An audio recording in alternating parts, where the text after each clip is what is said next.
Podríamos denominar esta cátedra intuición.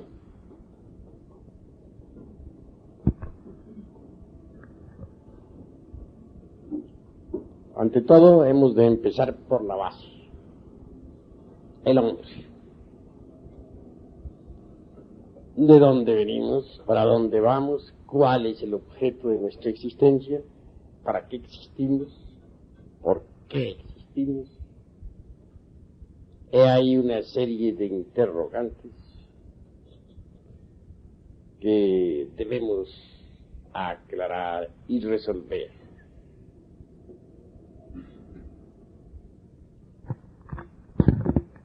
Nace un niño y de hecho recibe el cuerpo físico en forma gratuita, es obvio. Un cuerpo maravilloso con unas 15.000 millones de neuronas, etcétera, a su servicio. Nada le ha costado. Conforme el niño va creciendo, la mente sensual se va abriendo poco a poco. Y esta última en sí misma y por sí misma se informa mediante las percepciones sensoriales externas. Y es precisamente con los datos aportados por tales percepciones como la mente sensual elabora siempre sus conceptos de contenido, motivo por el cual ella jamás puede saber algo sobre lo real. Sus procesos razonativos son subjetivos, se mueven dentro de un círculo vicioso,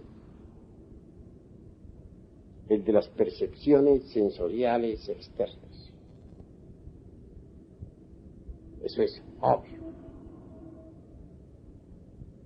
Ahora comprenderán ustedes un poco mejor lo que es la razón subjetiva en sí misma. Más allá de hacerse una plena diferenciación entre razón subjetiva y razón objetiva. Es obvio que el niño tiene que pasar por todos los procesos educacionales, kinder, primaria, secundaria, prepa y hasta universidad. La razón subjetiva se nutre con todos los datos que las distintas instituciones escolásticas le aportan. Es en verdad que ningún instituto docente podría dar al niño o al joven o al adolescente datos exactos sobre eso que no es del tiempo, sobre eso que es lo real. En verdad, hermanos, que las especulaciones de la razón subjetiva vienen a conducir, pues, al intelectual, al terreno absurdo, dijéramos, del utopismo, o en el mejor de los casos, de las simples opiniones de tipo subjetivo, etc. Mas nunca a la experiencia verdadera de eso que no es del tiempo, de eso que es la verdad. En cambio, la razón objetiva, que desgraciadamente no recibe ninguna instrucción, para la cual no hay escuelas, permanece siempre abandonada. indubitablemente los procesos razonativos de la razón objetiva, obviamente, nos conducen, dijéramos, a postulados exactos y perfectos. Pero el niño, desde el principio, es educado subjetivamente. Para él no existe ninguna forma de instrucción superior.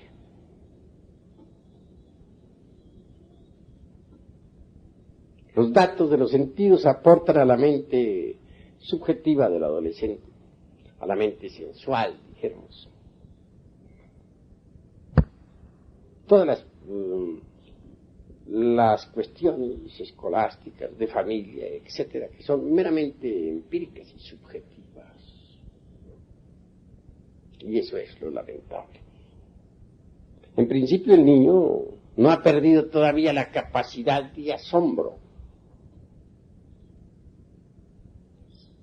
Obviamente se asombra ante cualquier fenómeno. Un hermoso juguete despierta en él ese asombro. Y se divierten los niños con sus juguetes. Más conforme va creciendo,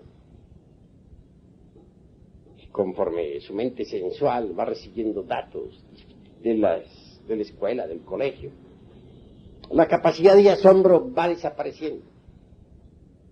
Y al fin llega el instante en que el niño se convierte en joven, y el joven ya ha perdido por completo esa capacidad.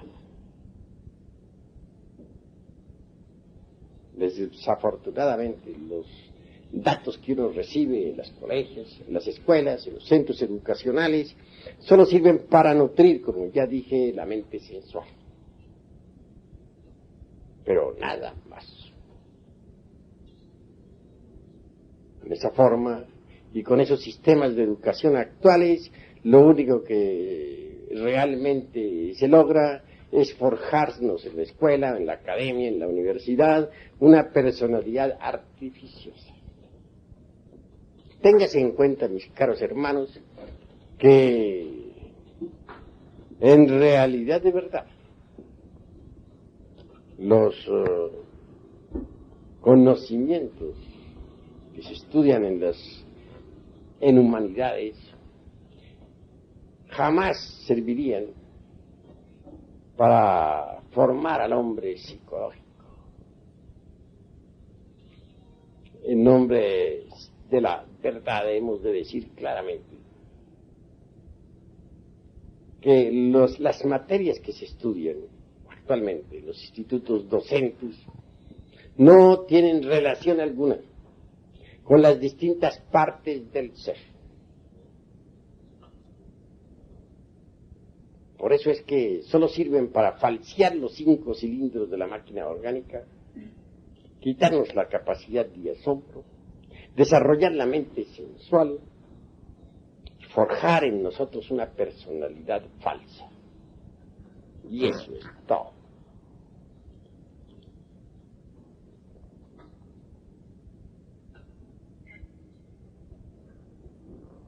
Así pues que se entienda claramente que la mente sensual en forma alguna podría producir en nosotros una transformación radical. Es conveniente entender que la mente sensual, muy culta que parezca, nunca podría sacarlo a uno del automatismo y de la mecanicidad en que se encuentra toda la gente, todo el mundo. Una cosa es el hombre meramente animal, es decir, el animal intelectual. Y otra cosa, en verdad, muy diferente, por cierto, es el verdadero hombre psicológico. Al citar la palabra hombre, incluyo también, naturalmente, a la mujer. Y esto se debe subentender claramente. Nacemos con un cuerpo con un físico maravilloso, pero en realidad de verdad necesitamos hacer algo más. Formar el cuerpo físico no es difícil, lo heredamos. Pero formar el hombre psicológico sí es difícil. Para formar el cuerpo físico no necesitamos trabajar sobre sí mismos. Pero para formar al hombre psicológico sí debemos trabajar en sí mismos. Eso es obvio. Se trata pues de organizar la psiquis que está desordenada para crear el hombre psicológico, que es el verdadero hombre en el sentido más completo de la palabra. Decía el maestro Gurdjieff que la máquina orgánica no tiene ninguna psicología. Tengo que disentir bastante con él en esa cuestión. Sí existe psicología en cualquier máquina orgánica llamada hombre, equivocadamente, por cierto. Lo que sucede es que está desorganizada. Esto es distinto. Organizar esa psicología dentro del animal intelectual es lo urgente, lo inaplazable, lo impostergable. Si es que queremos en verdad crear el verdadero hombre, que es el hombre psicológico. Distíngase pues entre el animal intelectual, equivocadamente llamado hombre, y el verdadero y auténtico hombre psicológico. Nosotros necesitamos trabajar sobre sí mismos, si es que queremos crear a tal hombre. Sin embargo, hay lucha en nosotros. La mente sensual es enemiga declarada de la mente superior. La mente sensual se identifica con cualquier circunstancia. Si, por ejemplo, de pronto nos hallamos en el píparo banquete, nos identificamos tanto con las viandas que nos convertimos en glotones. Si se nos brinda una copa, nos identificamos tanto con el vino que terminamos embriagos. Si encontramos en nuestro camino una persona del sexo opuesto, fascinante, interesante, nos identificamos tanto con aquella que al fin terminamos nosotros de fornicarios o convertidos simplemente en adúlteros. En estas circunstancias, y de este modo, no es posible crear al hombre psicológico. Si por alguna parte hemos de iniciar el trabajo de crear al hombre psicológico, será en realidad de verdad trabajando sobre sí mismos, no identificándonos jamás con ninguna circunstancia, y autoobservarnos de instante en instante, de momento en momento. Hay quienes hierran el camino. Existen sociedades, escuelas, órdenes, logias, religiones, sectas, que pretenden organizar la psiquis humana.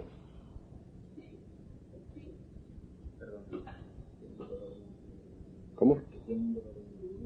Es muy normal. Pretenden organizar la psiquis humana mediante ciertas máximas que llamaríamos de oro. Comunidades que pretenden mediante tal o cual máxima comportarse en todas las circunstancias de la vida, a fin de conseguir algo que ellos llamarían purificación, santidad, etcétera. Todo esto es urgente analizarlo. Es obvio que una máxima, cualquiera, de tipo ético, religiosa, nunca podría servir de patrón para los distintos aconteceres de la vida. Una máxima, aún estructurada, con la lógica superior de un Ouspensky, por ejemplo. En verdad, que jamás podría crear un nuevo cosmos, ni una nueva naturaleza. Supeditarnos estrictamente a una máxima, con el propósito de organizar nuestra psiquis, sería absurdo. Esto significaría convertirnos en esclavos, obviamente.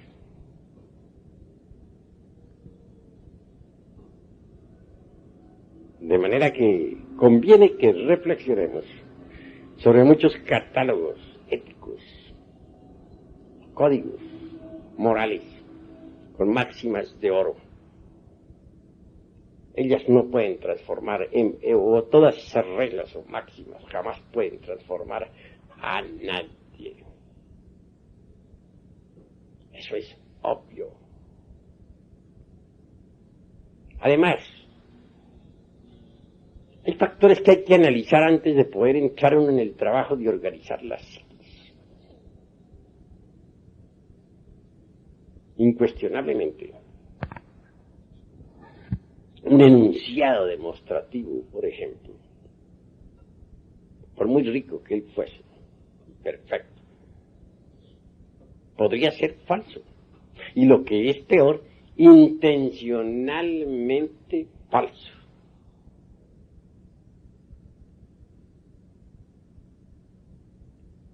Así que, al intentar nosotros una transformación de sí mismos, tenemos que volvernos un poco más individuales. No quiero decir egoístas.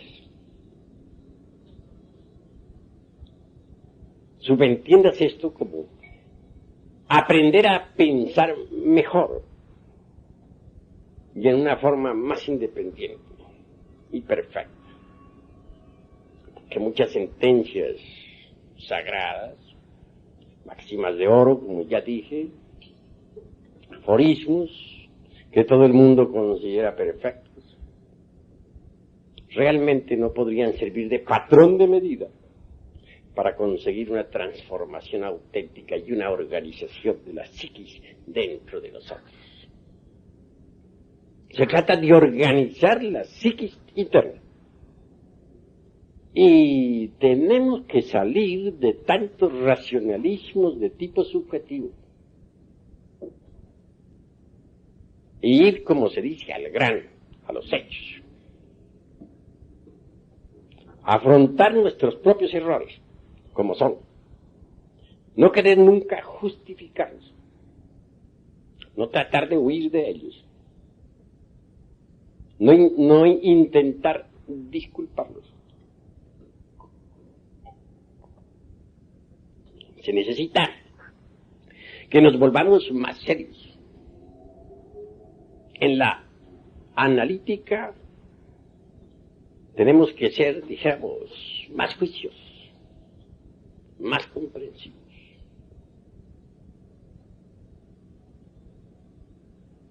Si en verdad no buscamos escapatorios,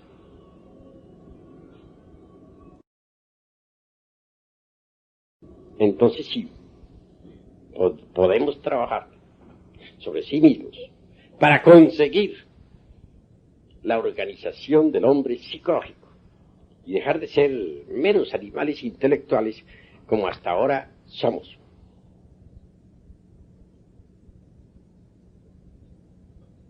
Autoobservación psicológica es básica. Se necesita en verdad autoobservarnos de instante en instante, de segundo en segundo. ¿Con qué objeto? Uno, ¿cuál? Descubrir nuestros defectos de tipo psicológico. Pero descubrirlos en el terreno de los hechos. Observarlos directamente, juiciosamente, sin evasivas, sin disculpas, sin escapatorias de ninguna especie. Una vez que un defecto ha sido debidamente descubierto, entonces, y solo entonces, podemos nosotros comprenderlo.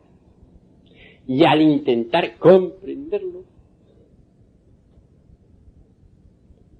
debemos, repito, ser severos consigo mismos. Muchos cuando intentan comprender un error, lo justifican, o lo evaden, o lo esconden de sí mismos. Y eso es absurdo. Hay también algunos hermanitos gnósticos que al descubrir tal o cual defecto en sí mismos, comienzan con su mente, dijéramos, teorética, a hacer especulaciones. Y eso es gravísimo, porque como ya dije, lo repito hasta ahora, en este momento,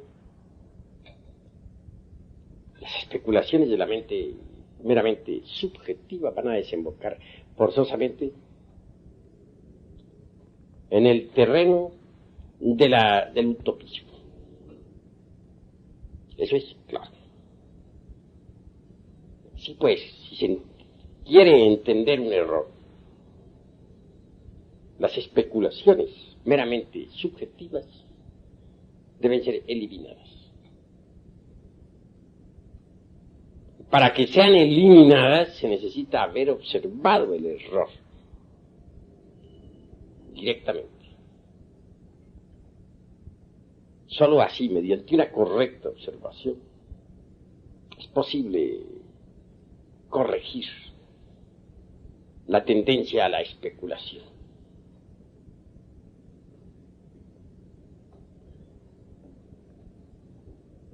Una vez que uno ha comprendido íntegramente cualquier defecto psicológico en todos los niveles de la mente, entonces sí puede darse el lujo de quebrantarlos,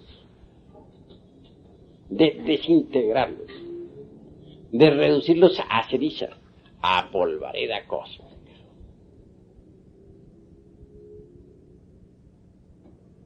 Sin embargo, no debemos olvidar nunca que la mente por sí misma no puede alterar radicalmente ningún defecto. Nunca. La mente por sí misma puede rotular cualquier defecto con distintos nombres. Puede pasarlo de un nivel a otro, esconderlo de sí misma, esconderlo de los demás, pero nunca desintegrarlo.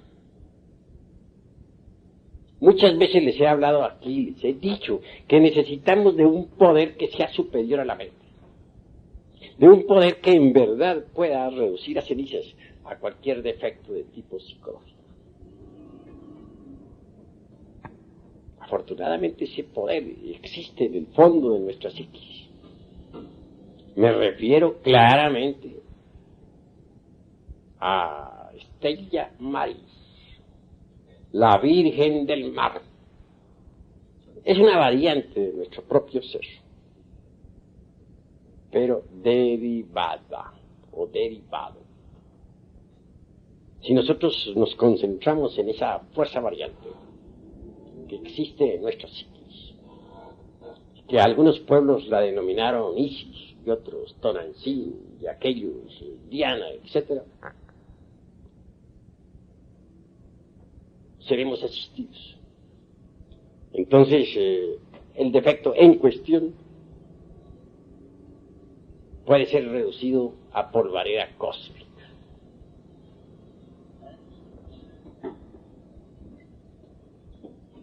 Cualquier agregado psíquico, viva personificación de tal o cual error,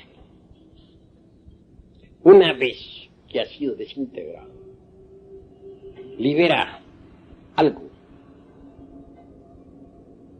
Eso se llama esencia.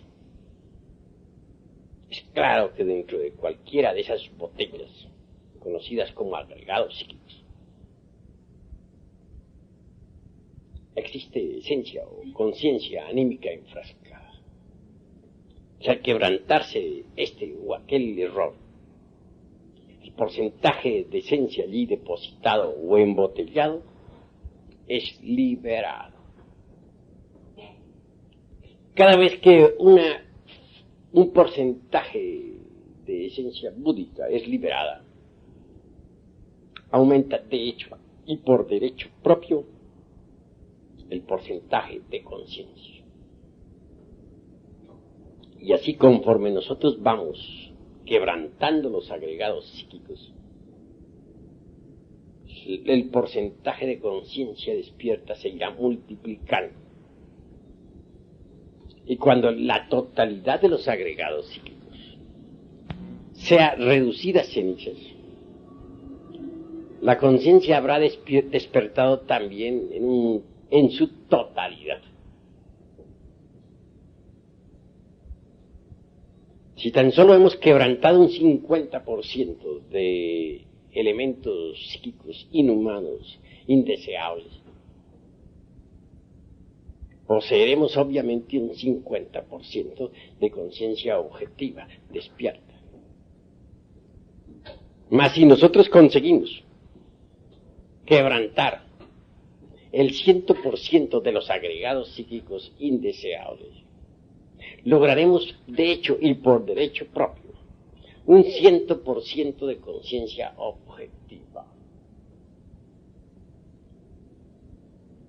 Así es que a base de multiplicaciones incesantes, nuestra conciencia irá resplandeciendo cada vez más.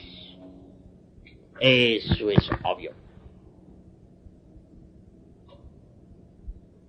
Lograr el absoluto despertar es lo que queremos nosotros. Y es posible lograrlo si marchamos por el camino correcto. De lo contrario, no sería posible lograrlo. Eso es claro. En todo caso, a medida que nosotros vayamos quebrantando los elementos psíquicos indeseables que en nuestro interior cargamos, distintos siddhis o facultades luminosas irán aflorando en nuestra psiquis. Cuando se haya conseguido la aniquilación budista, entonces en verdad habremos conseguido la más absoluta iluminación. Esta palabra aniquilación budista molesta mucho a determinadas organizaciones de tipo pseudo-esoterista y pseudo-ocultista.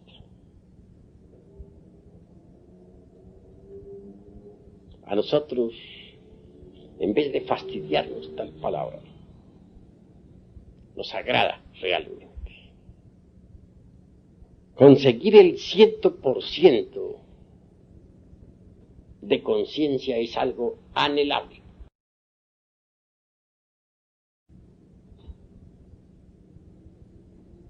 Son muchos los que quisieran tener la iluminación. Son muchos los que se sienten amargados, los que padecen entre las tinieblas, los que sufren por las distintas circunstancias amargas de la vida. La iluminación es algo muy anhelable. Pero la iluminación tiene una razón de ser. La iluminación, la razón de ser de la iluminación es el Dharma Dhatu. Esta palabra de tipo sánscrito sonará un poco extraña a los oídos de los aquí presentes. Dharma Dhatu viene de su raíz dharma, químicos indeseables que en nuestro interior cargamos. Sin embargo, no por ello lograría la iluminación radical. Aquí entra en juego eso que se llama el tercer factor de la revolución de la conciencia, el del sacrificio por la humanidad. Si nosotros no nos sacrificamos por la humanidad, no sería posible conseguir la iluminación absoluta. Porque, repito, la razón de ser de la iluminación es el Dharma Dhatu. Es obvio que si desintegramos el ego, se nos paga. Es cierto y de toda verdad que si creamos los cuerpos existenciales superiores del ser, se nos paga. No podemos negar que si nosotros nos sacrificamos por nuestros semejantes, se nos paga. Todo eso es indubitable. Para conseguir la iluminación absoluta, se necesita trabajar con los tres factores de la revolución de la conciencia. Nacer, es decir, crear los vehículos existenciales superiores del ser. Morir, desintegrar el ego en su totalidad. Sacrificio por la humanidad. He ahí los tres factores de la revolución de la conciencia. Pero como les decía a ustedes, tenemos que saber trabajar sobre sí mismos. Eso es obvio. Necesitamos organizar al hombre psicológico dentro de sí mismos. Primero que todo, antes de conseguir nosotros la iluminación absoluta. El hombre psicológico debe nacer en nosotros. Y nace en nosotros cuando se organiza la psiquis. Hay que organizar la psiquis dentro de sí mismos, aquí y ahora. Si nosotros trabajamos correctamente, organizamos la psiquis. Por ejemplo, si no malgastamos las energías del centro emocional, si no malgastamos las energías de la mente o del cerebro motor, instintivo, sexual, es obvio que con tal reserva creamos o venimos a crear, a dar forma al segundo cuerpo psicológico en nosotros, un cuerpo para las emociones. Denominémoslo eidolor. Es indubitable que si nosotros nos libertamos de la mente sensual,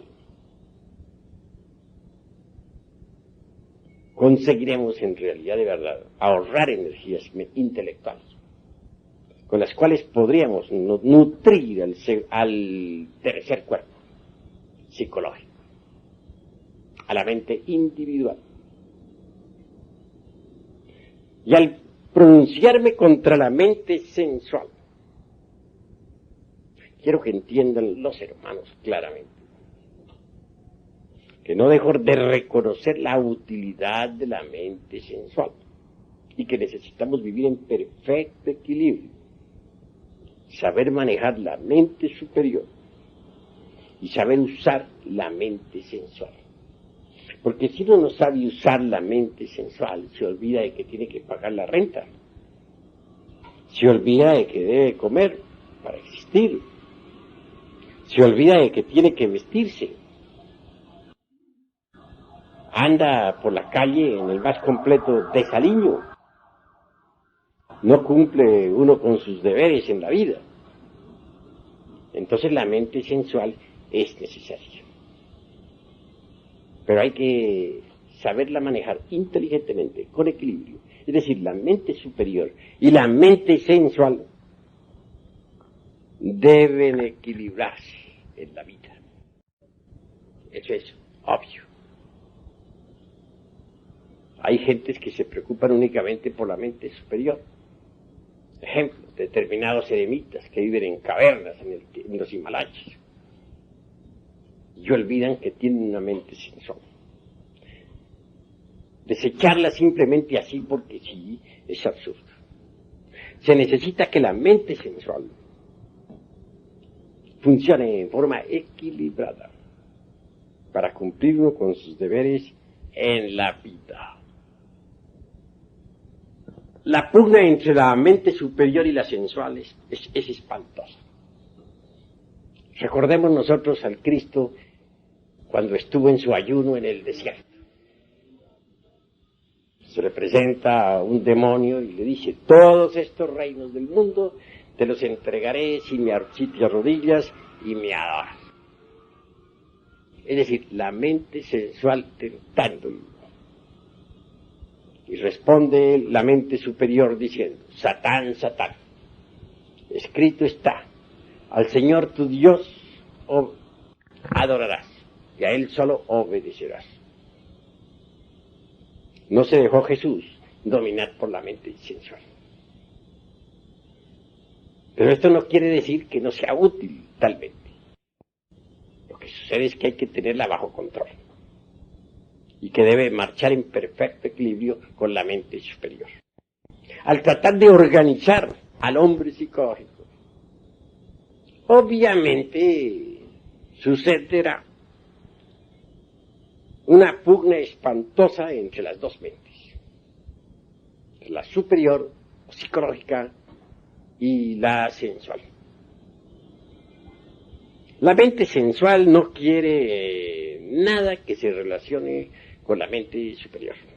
La mente sensual goza cuando se identifica con una escena de lujuria, o cuando se identifica con un acontecimiento doloroso en la calle, o cuando se identifica con una copa de vino, etc. La mente psicológica se opone violentamente. Voy a ilustrar esto con un ejemplo. Iba de pronto en un carro. Alguien conducía el automóvil. Marchamos por el carril izquierdo de una calle. Por el carril derecho, una dama conducía otro carruaje. De pronto, sucede que el carruaje que conduce a aquella dama cambia de dirección. Intenta meterse a un supermercado.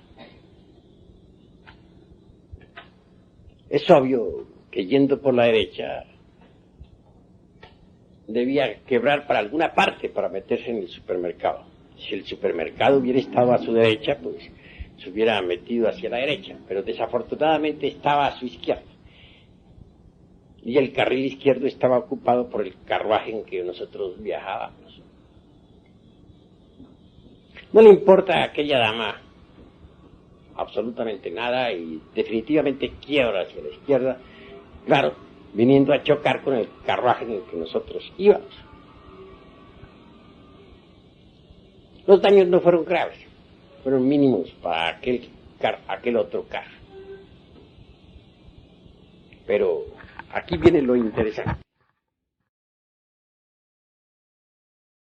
Como quiera que en el carro en que viajara mi insignificante persona,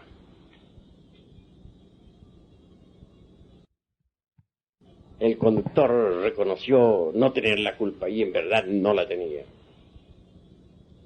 Él no era culpable de que otro carruaje se le metiera por delante, quebrando violentamente en momentos en que él marchaba. Naturalmente, alegó eso a la dama en cuestión. La dama insistía en tener su razón. Claro, su razón era manifiestamente absurda. Y cualquier perito de tránsito la hubiera descalificado de inmediato. Sin embargo, ella insistía. Llamó al seguro de ella para arreglar el problema. Después de unas 2 horas el seguro no llegaba. La dama insistía en que se le pagaran unos 300 pesos que costaba el daño, la reparación de su vehículo que ella misma había destruido. Los tripulantes del carro en que viajaba y su conductor definitivamente estaban airados en gran manera. Y aunque cualquiera de ellos hubiera podido pagarlo,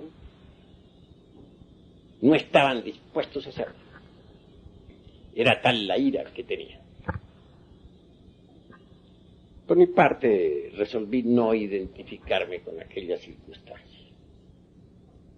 Pues nuestra disciplina psicológica, nuestro judo psicológico, dijéramos, nos indica que en tales casos uno no debe identificarse. Es obvio que permanecí sereno, de acuerdo con nuestro judo psicológico. Bueno, pero el tiempo se pasaba. 2 horas, y posiblemente muchas más. Tendríamos que aguardar, pues el seguro no aparecía. Al fin la dama aquella llegó muy respetuosamente hacia mí, pues yo que era el único que estaba sereno. Los demás tripulantes vociferaban. Me dice, señor, si me diera usted siquiera 300 pesos, dejamos esta cuestión a un lado, porque estoy perdiendo el tiempo, y todos lo estamos perdiendo. Le dije, observe usted la posición en que están esos 2 carros. Quería usted quebrar a la izquierda, debería haber traído el carril izquierdo. Pues usted va por el carril derecho. Y sin embargo intenta entrar a ese supermercado. No es posible entrar por entrar por el carril derecho cuando el izquierdo ha ocupado. Cualquier perito en tránsito la descalifica. Señor, pero ¿qué hacemos? Perdiendo el tiempo. No viene el seguro. Bueno, tome sus 300 pesos y vaya usted en santa paz. No hay problema, siga su viaje. Es obvio que hubo una protesta general de los tripulantes. Se indignaron no solamente contra aquella dama, sino contra mí también. Era tal el estado en que se encontraban que no podían menos que protestar. Se encontraban absolutamente identificados con la escena. Y claro que a mí me calificaron de tonto, etcétera, etcétera, etcétera, y otras tantas hierbas.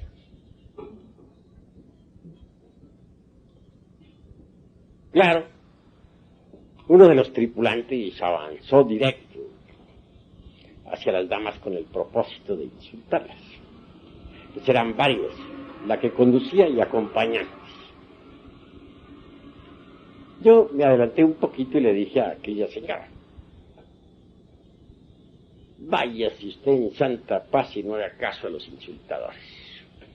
Bueno, la mujer muy feliz desde lejos me alcanzó a dar el último saludo y el carro se perdió allá, por esas calles de la ciudad.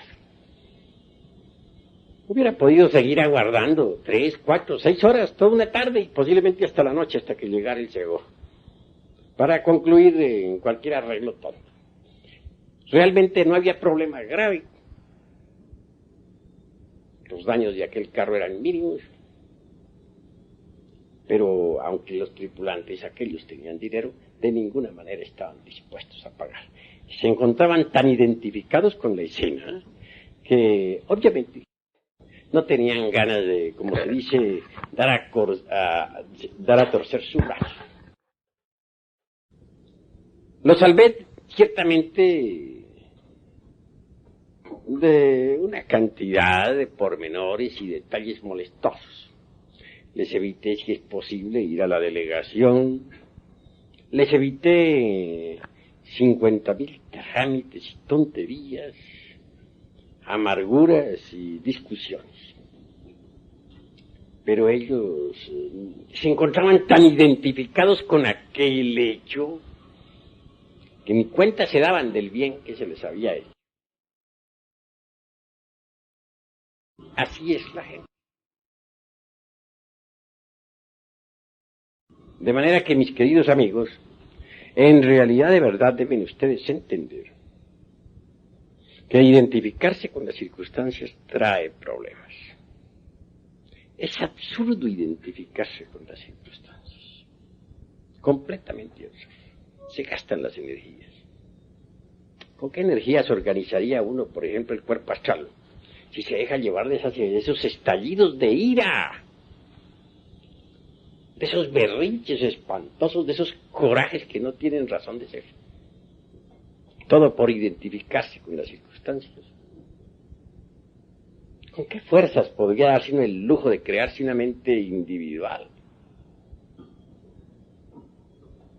Si uno en verdad, de verdad, despilfarra sus energías intelectuales, las malgasta en tonterías de hechos similares a los que he contado. La creación del segundo cuerpo nos invita a ahorrar energías emocionales. Y la creación de un tercer cuerpo, llamaríamos lo intelectual o mente individual, nos hace comprender la necesidad de ahorrar un poco nuestra energía mental. Ahora bien, si nosotros no aprendemos de en verdad a dejar las antipatías mecánicas, si nosotros estamos siempre llenos de mala voluntad hacia nuestros semejantes, ¿con qué energías crearíamos entonces el cuerpo de la voluntad consciente? Es decir, el cuarto cuerpo psicológico. Y hay que crear todo ese juego de vehículos interiores. Y si es que queremos en verdad crear dentro de sí mismos, o fabricar dentro de sí mismos, o dar forma dentro de sí mismos al hombre psicológico.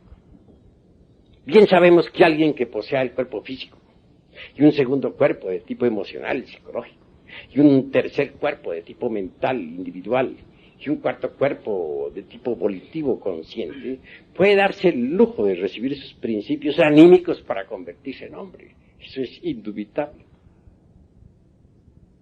Pero si uno verdaderamente malgasta sus energías motrices, vitales, emocionales, mentales, volitivas, identificándose con todas las circunstancias de la vida, etcétera, pues es obvio que nunca podrá organizar esos cuerpos psicológicos en nosotros, tan indispensables para que dentro de sí mismos aparezca el hombre. Así que cuando hablo de organizar la psiquis, debe saberse entender. Tenemos que manejar energías, saberlas utilizar, no identificarnos para no malgastar nuestras energías torpemente.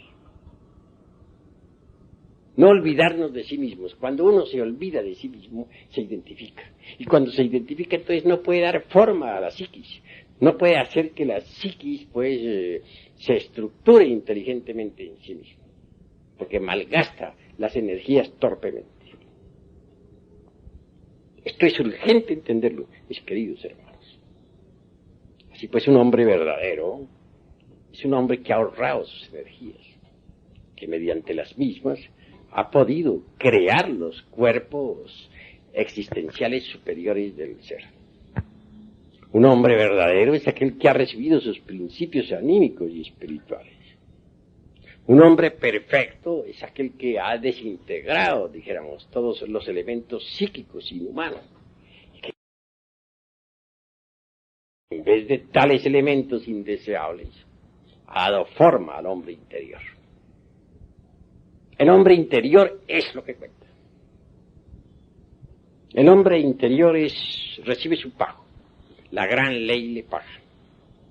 El hombre interior está despierto porque ha desintegrado el ego. El hombre real, verdadero, que se sacrifica por sus semejantes, obviamente consigue la iluminación. Así, crear el hombre es lo primero. Es lo fundamental. Y esto se consigue organizando la psiquis. Pero muchos, en vez de dedicarse a organizar su propia psiquis íntima, se preocupan exclusivamente por desarrollar poderes o siddhis inferiores. Y eso es absurdo. ¿Con qué vamos a empezar nosotros? ¿A organizar la psiquis o a desarrollar poderes inferiores? ¿Qué es lo que queremos? Tenemos que ser juiciosos nosotros en el análisis, juiciosos en nuestros anhelos. Si es poder en lo que estamos buscando, perdemos el tiempo miserablemente. Creo que lo fundamental es que organicemos nuestra psiquis interior. Eso es lo básico. Si ustedes lo entienden a sí mismos y trabajan en sí mismos, conseguirán darle forma a la psiquis. Entonces el hombre real, el hombre verdadero, habrá nacido en ustedes. Entiendan esto. Mejor es que en vez de andar buscando siddhis inferiores o poderes inferiores, como decimos nosotros, demos forma a la psiquis. Hay un poder trascendental que nace en cualquier hombre que verdaderamente ha trabajado sobre sí mismo. Me refiero en forma enfática a la intuición. La intuición. Y cito esto para que dejen ustedes de codiciar poderes. Pero ¿cuál es esa facultad? Se nos ha dicho que está relacionada con la glándula pinealis. No lo niego, pero lo interesante es explicar cuáles son sus funciones.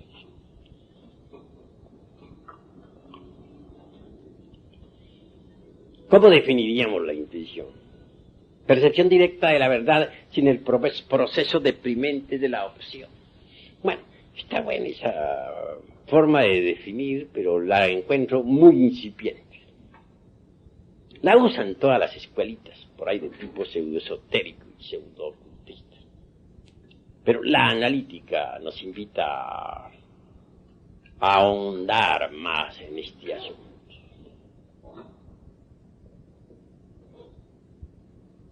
¿Qué es la intuición? Es una facultad de interpenetración. Posiblemente Hegel, en su dialéctica, trate de definirla con aquello de los concretos universales. Pero me parece mejor definirla con la filosofía china de la raza amarilla, pues. Una emperatriz china no entendía bien esta cuestión de la intuición. Un sabio le explicó que era la facultad de interpenetración.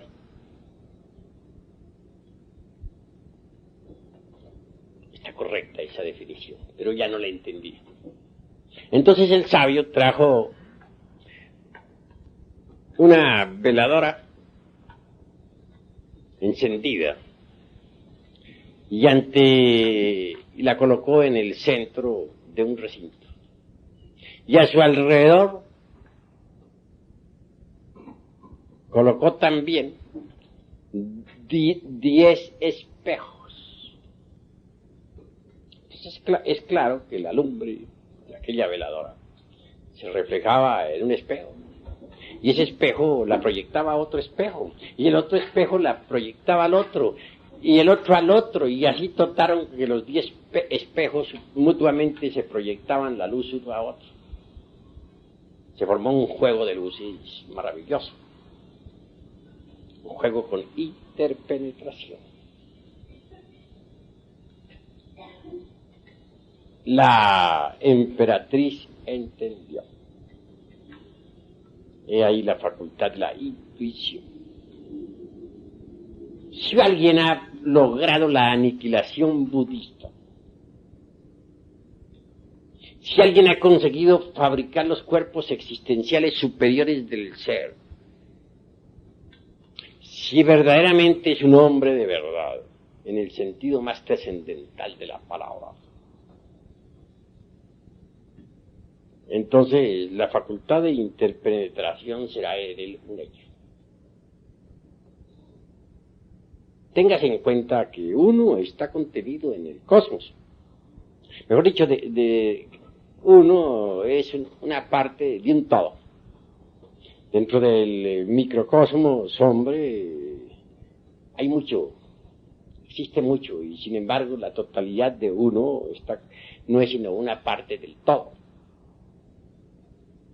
Ya sabemos que, por ejemplo, dentro del ayocosmos, o sea, el infinito, está contenido el macrocosmos. Dentro del macrocosmos, que es la Vía Láctea, está contenido, ¿qué es? El deuterocosmos, sistema solar. Dentro del deuterocosmos está contenido el sol cósmico. Y dentro de este está contenido, pues, el cosmos tierra, el mesocosmos. A su vez, dentro del mesocosmos está contenido el microcosmos hombre, y dentro del microcosmos hombre está contenido, pues, la vida de lo infinitamente pequeño, el triptocosmos. Como dentro de un cosmos hay otro cosmos, y dentro de ese cosmos hay otro. Y por todo hay 7 cosmos, unos contenidos en otros.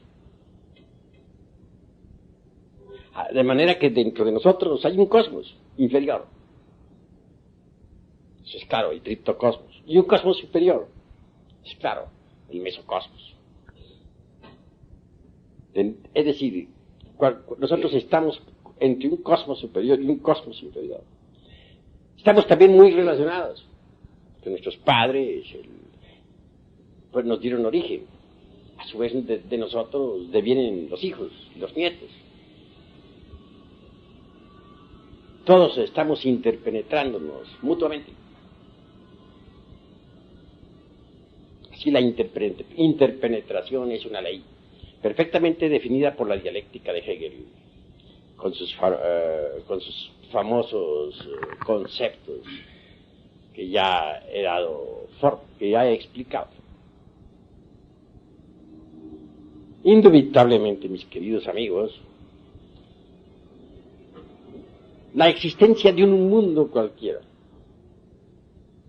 su nacimiento, su desarrollo y muerte, queda reflejándose también dentro del hombre verdadero, que ha logrado la aniquilación budista.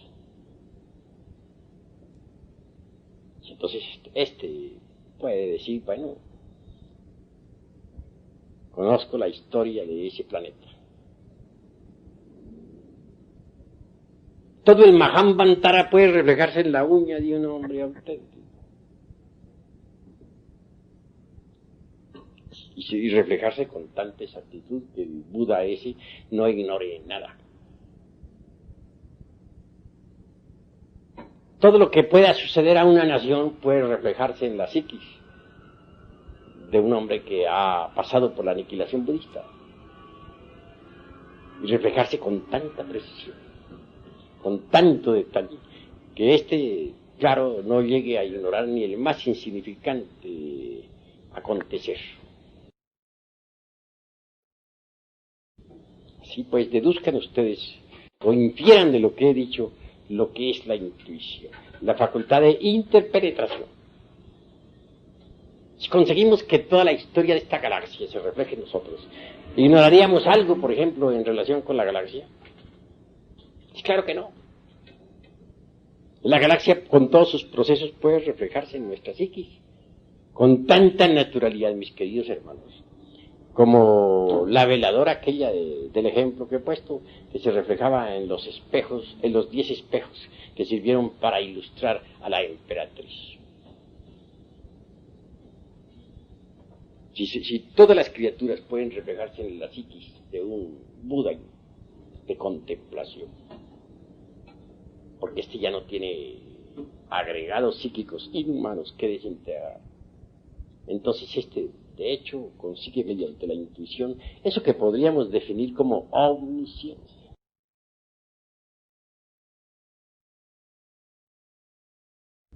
Llegar a la iluminación, pues es posible. Pero no olviden, mis queridos amigos, que la iluminación, a su vez, tiene sus leyes. La razón de ser de la iluminación es el dharmadato, es decir, el dharma. Si uno se ha sacrificado por los mundos, si uno verdaderamente ha creado sus cuerpos existenciales superiores, si uno verdaderamente ha disuelto el ego, claro, recibe recompensa, ¡pam! Porque solamente en la región del dharmadato es posible la iluminación interior profunda. Así pues, como quiera que lo vital es que un día lleguen ustedes a la iluminación, deben empezar desde ahora mismo por organizar su psique.